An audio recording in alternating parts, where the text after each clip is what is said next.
Olha, eu acho que o design no Brasil é subaproveitado. O que mais falta para o design brasileiro é um ambiente social e cultural e econômico que considere o design como algo importante, que considere como algo que faça diferença na vida das pessoas. É muito simples a gente conversar entre designers, entre publicitários, entre jornalistas, entre arquitetos e ter uma compreensão de que o design é importante. No entanto, quando a gente vai perceber isso entre o empresariado, vai perceber isso entre os diversos setores da sociedade, entre os políticos, a gente percebe que isso não é algo tão importante e isso faz muita diferença. Eu acho que falta uma cultura básica de reconhecimento do design, né? Eu acho que falta justamente isso, né? Uma conscientização de quem é responsável pela produção. O design é valorizado pelo designer, vamos dizer assim, por quem trabalha com isso, mas é desconsiderado às vezes até por quem tem a responsabilidade de contratar o design. Então eu acho que aqui o que falta para os designers uma melhor formação, eu não tenho dúvida disso, a nossa formação é muito pífia, né? Eu acho que falta uma mentalidade empresarial e pública, também governamental, vamos dizer assim, né? Da importância do design para que possa haver encomendas que joguem o design para frente. A nossa classe política, salvo algumas exceções, nunca entendeu o papel do design no país. Sempre me chama muito a atenção quando eu vejo cidades que, por acaso, por uma produção involuntária há 60, 80 anos, possuíam bancos de praça que eram até muito interessantes e que são repostos hoje por bancos completamente anônimos, comprados por qualquer valor em qualquer loja de materiais de construção, e ninguém presta atenção no fato de que talvez aquele banco que tinha ali seja um elemento original daquela cidade e que ali se poderia valorizar algum elemento que até poderia ser vernacular em algum momento, mas que, se fosse bem observado, poderia se transformar num símbolo daquela cidade. Então, na minha opinião, na minha forma de ver as coisas, falta um ambiente para se considerar que o design é algo importante fora das esferas reduzidas que nós temos ainda hoje. O que falta mais é uma consciência maior de qualidade do design. Não é fácil de adquirir isso, né? Quer dizer, criar uma cultura que as pessoas tenham noção do que é qualidade de design, entendeu? Não é nada fácil, mas o que fazer? Não sei, mas não é valorizado, deveria ser. Certamente seria melhor para todo mundo.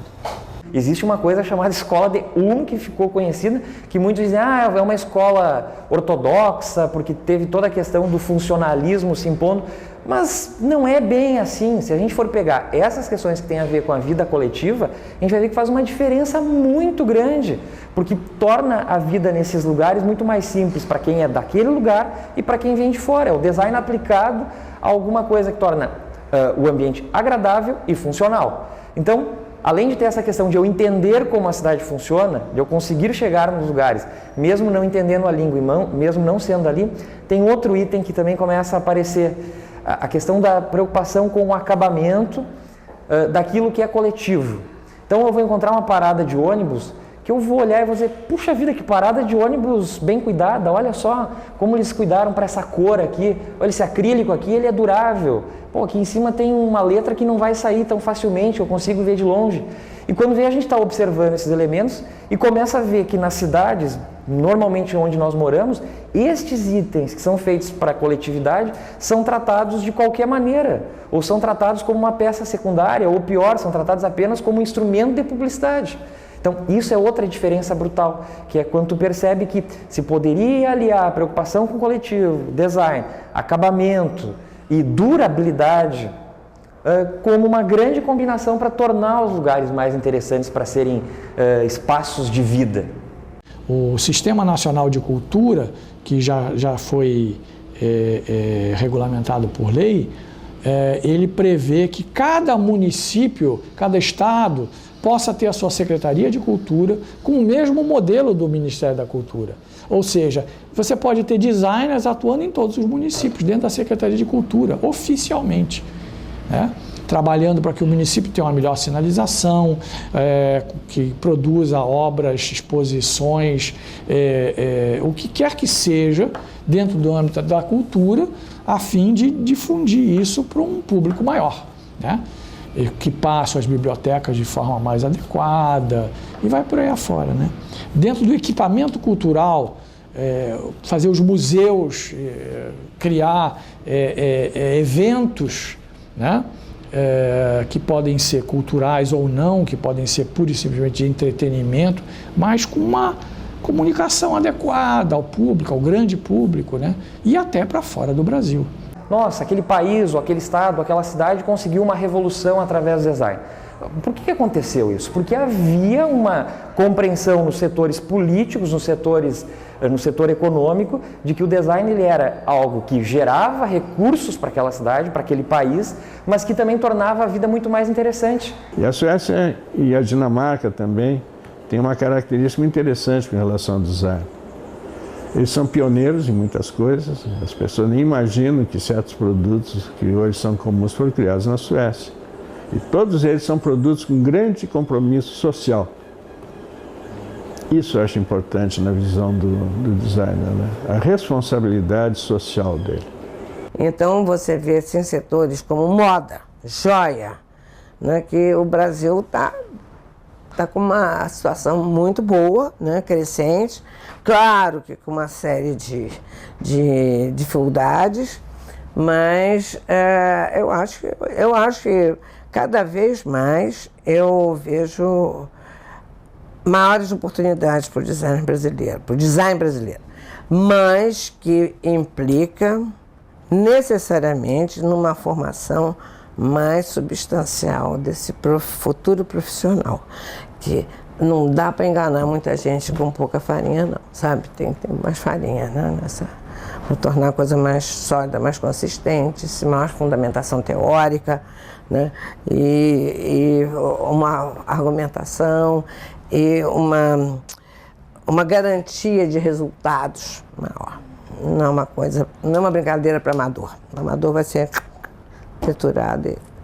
Vou no supermercado, vejo pessoas reagindo diante das embalagens que eu criei, exatamente como eu planejei que elas iam reagir. Eu tenho um poder. O bom design é usar esse poder com critérios, né? Com critérios para o bem da humanidade, para o bem social, sem demagogia, né? Acho que há alguns exageros com a questão da sustentabilidade hoje, que é uma desculpa, né? E é evidente que a sustentabilidade está inerente a qualquer projeto. Alguém que não tem essa visão não é nem design, né? Agora, ela não pode simplesmente ignorar que a sustentabilidade é um elemento de cadeia. O design é estratégico, porque o design ele vai além da necessidade básica. Você pode viver sem design, mas com o design você vai viver melhor. Então, é esse o valor. O grande valor é qualidade humana, qualidade funcional, qualidade produtiva e também estética e semântica e ergonômica e vai por aí afora, né? Então, o design nesse sentido é fundamental. Hoje não há como você pensar o mundo sem o design, né? E isso muitos países estão... Porque se você for ver, você vai produzir um produto, qualquer que seja, um copo. Ele tem X gramas de matéria-prima, ele tem X minutos de procedimento de máquina, que é a mão de obra, mais o investimento necessário para você ter aquela fábrica para produzir aquele copo. Em qualquer lugar do mundo, isso é o mesmo preço. Ah, um lugar não tem a tal da bauxita específica que dá a areia que você usa para fazer o vidro. Ele importa, então ali é um pouco mais caro. Mas todo mundo faz o copo do mesmo jeito. Qual é a diferença de um copo produzido aqui ou na China? Hoje é o preço, mas amanhã não vai ser mais. Qual vai ser a diferença? O design. Quer dizer, qual é o copo mais adequado ao Brasil? É o copo americano de bar?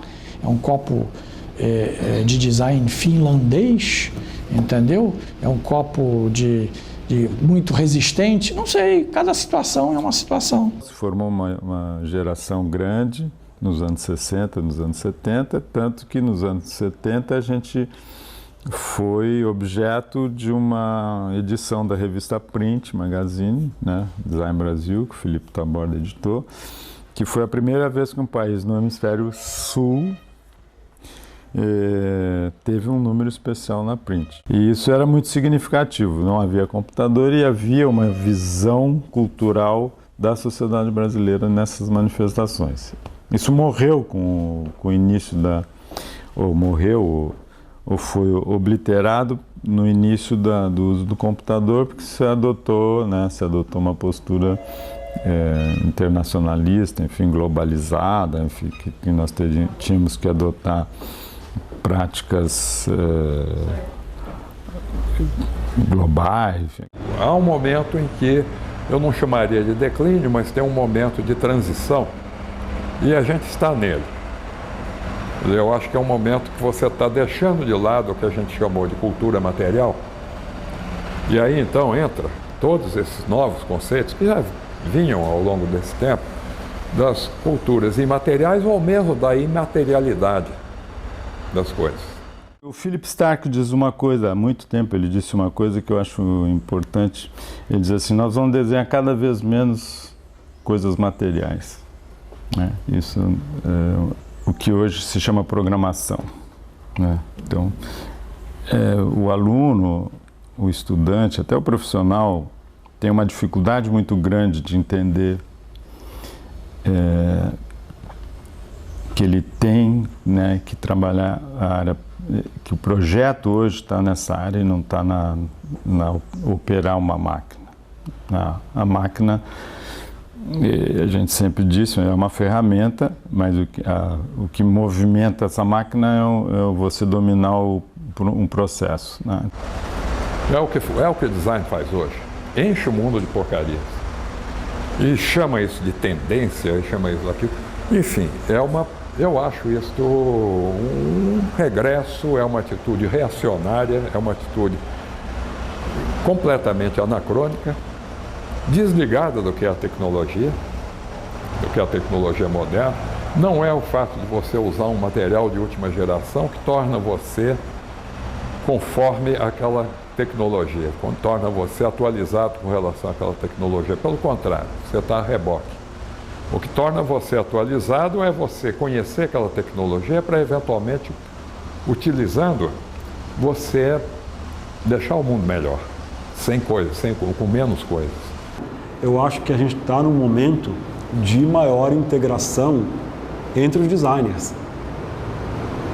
E isso pode ser revolucionário, eu acho que ainda não é. Eu acho que no momento, essa maior integração dos designers está só gerando muito mais concorrência. Então, assim, hoje você não está mais competindo com o teu ex-colega de faculdade, nem com um grande escritório que já está consolidado aqui no Rio ou em São Paulo. Você está competindo, às vezes, com o Zagmeister. ele vai tentar fazer o mesmo trabalho que você. E aí você não está numa situação muito favorável. O que eu quero dizer é que hoje ficou tão pueril a identidade visual que qualquer coisa acaba sendo marcante desde que o orçamento seja bom, desde que ela seja muito bem veiculada, entendeu? A gente tem erros de identidade visual, de programação mesmo, de projeto mesmo, e dizer assim, meu Deus do céu, como é que se pôde fazer um negócio desse? Você olha erros de contraste, de figura e fundo, né? Ou marcas que você olha, parece que você já viu há 10 anos atrás, né? Uma repetição da outra, porque entrou numa vulgarização tal, pela facilidade de fazer, né? Qualquer um que domine o CorelDRAW e tem acesso, ou Illustrator, e tem acesso à mídia, ao código da mídia, veja a televisão com constância, faz uma marca em 3 tempos. Estamos hoje tendo um maniqueísmo negativo no design.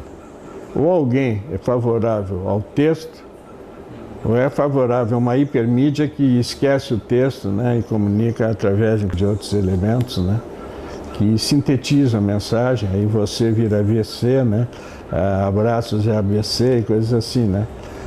Eu penso que está gerando uma linguagem, né, que não permite ir ao fundo das questões, né, muito superficial.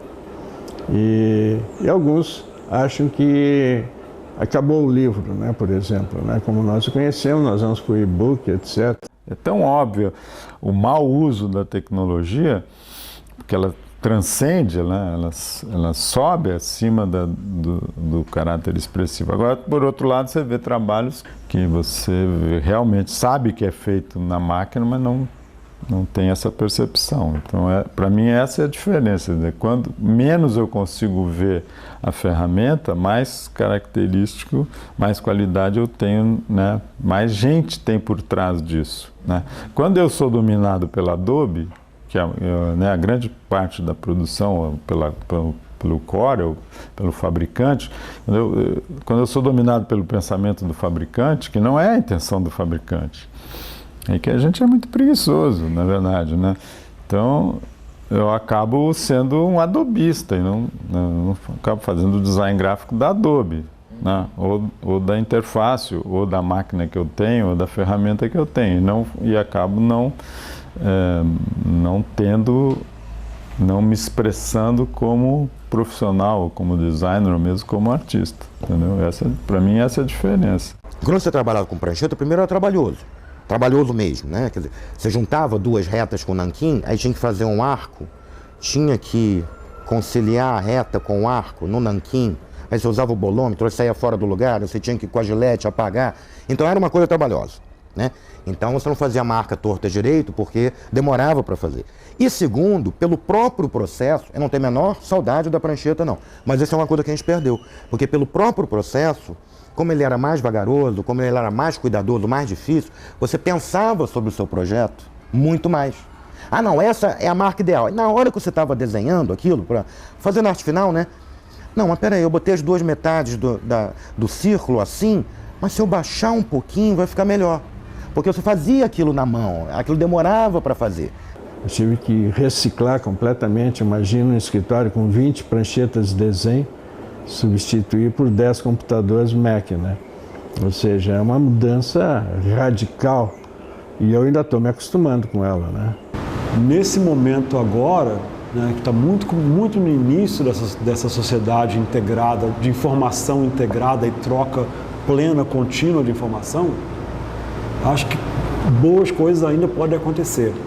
Por exemplo, né, designers de vários lugares que não tem muita força, não tem um grande escritório, não tem uma grande instituição, se juntando em redes para fazerem coisas incríveis.